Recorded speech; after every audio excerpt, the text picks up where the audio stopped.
Savage, OrlandoMagic.com.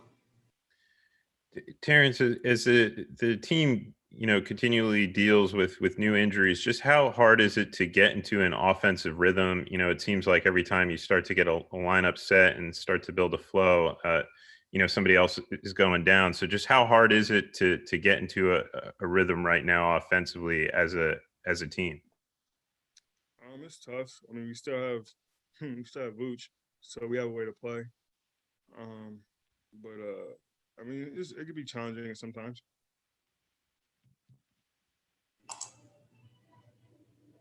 Josh Robbins, The Athletic.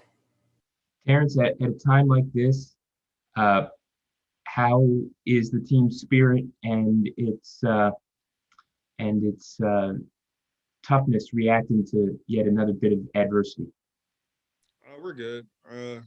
We just trying to figure out what to do. How we're gonna figure things out. Just we're trying to deal with everything on the fly. So I mean, we're doing a good job. Josh Cohen, OrlandoMagic.com. Hey, Terrence, having played the Raptors just 2 days ago, what makes them such a good defensive team, especially protecting the paint? I think they're third right now in opponent points in the paint. They run a lot of box and one, triangle and two, and they like to do a lot of running jumps. So I think it's just their way of their style of defense catches a lot of people off guard, and I think people are starting to adjust to it a little bit more. But they play a lot of box and one and triangle two. So. Dan Savage, OrlandoMagic.com. Terrence, along the same lines, when you're going against the Raptors defense, where do the opportunities come? Where are some of the holes in the defense that you guys can try to take advantage of? We just gotta move the ball. These are the type of games where the Raptors they run and jump, they trap a lot. They kind of they have a couple of guys that kind of just do whatever on defense, and they're allowed the freedom to go double team or trap or go attack the ball. So I mean, he's got to move the ball, make them move. They'll eventually run out of guys for their help rotation, and if we can just do that enough and make some open shots, I think we'll be fine. Dan Savage, OrlandoMagic.com. Terrence, on the positive side of the injury front, you guys may get Chuma Okeke back tonight. What stood out to you about Chuma over the course of your time getting to know him, and what can he help bring to this team in a time when you're a little bit thin at a number of different positions? He plays with great energy. He's really solid on defense. He's reliable on offense. So it's good to get Chuma back. He can do a little bit of everything. Tonight if he plays tonight, we're gonna need him. Roy Perry, Orlando Sentinel. Terrence, just to kind of follow up a little bit about what you said earlier, but obviously this season's been really different for a lot of reasons. The pandemic, no fans, the injuries that you guys have faced. Just how mentally challenging has this season been for you guys? Honestly, I'm just still trying to, stay focused on the day-to-day things. There's a lot that we got to deal with, but everybody else in the NBA is doing it too. So you kind of don't even realize it after a while. Josh Cohen, OrlandoMagic.com. Even though you guys are shorthanded, you guys obviously have a history of playing good defense under Clifford. Do you feel like it's the defensive side of the ball that can keep you in games for the rest of the year? Absolutely. We just gotta, be a little tighter on defense and rely on that a lot more to kind of, maneuver our way throughout the game. As long as we can play defense, we'll have a chance. Josh Robbins, The Athletic. Terrence, I don't know how active you've been on social media the last 48 hours, but among fans, a lot of fans are upset about the Kyle Lowry box out on AG that sent AG to the locker room briefly. I'm just curious, what's your perspective on that, knowing Kyle as well as you do and knowing how hard he plays? I mean, in terms of what? Just Kyle being Kyle, or? Well, how much has it been talked about between your teammates, for example, if at all? Not really. I mean, right after he got hurt, we kind of talked to him about what happened, but after that, we didn't. I mean, social media ran with it more than anybody. We didn't really talk about it too much. Okay. Dan Savage. Terrence, we haven't talked to you about it in a while, but how much are you enjoying doing your podcast and some of the different guests you've had on there and getting in a flow with that? It's been fun, man. It's been challenging. It's been fun though, for the most part.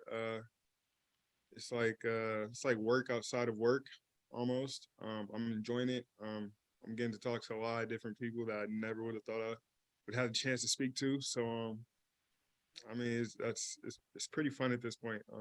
Getting sponsors, we're getting more and more guests to bring on. So it's growing, and it's been about almost about 6 months, almost 7 months. So we've been doing it for a while, and I'm getting into kind of like a routine, and it's been fun. Go ahead, Dan. Did you ever think that you'd be, obviously you had a passion for basketball and comics and some of those things, but did you ever think it'd be as far reaching that you start talking about stocks and some of the other subjects that you've been addressing? No, that's the beauty about podcasting. It's literally the bridge to wherever you want to go, whatever you want to talk about, whatever you want to do. And I think that freedom to allow me to talk about a lot of different things is kind of surprising a lot of people. I'm getting a lot of good feedback from it.